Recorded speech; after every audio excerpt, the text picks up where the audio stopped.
When we look at Jupiter, we're seeing the top of its atmosphere and its weather layer. And its weather layer contains a lot of interesting features such as jet streams, vortices, storms, and these particular features called hotspots.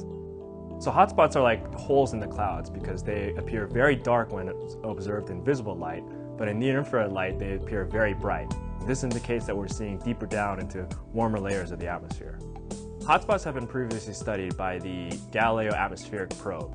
In 1995, the spacecraft released a probe that descended into Jupiter's atmosphere, specifically at a hotspot. And this probe made the first in-situ measurements and the only in-situ measurements of Jupiter that exist today.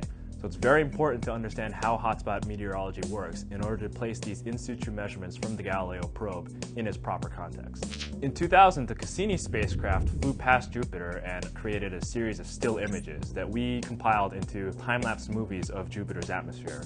Using these movies, we observed Rossby waves that caused north-south meanders in a jet stream south of the equator. With new movies, we instead focused on hotspots.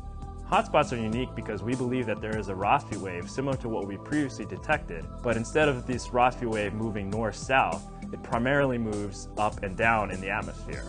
The downward portion of the wave pushes air down into warmer layers of the atmosphere. This causes any clouds that are embedded within the wave to evaporate and prevents further clouds from forming. So at any given time, there are approximately 8 to 10 hotspots in Jupiter's atmosphere that are spaced roughly evenly apart from one another. We believe that each of the downward portions of this Rossby wave corresponds to the hotspots that we see on Jupiter. This new finding is exciting because it'll allow us to re-examine the Galileo probe data and allow us to better understand it and better place it in the context of Jupiter's overall global climate and atmosphere.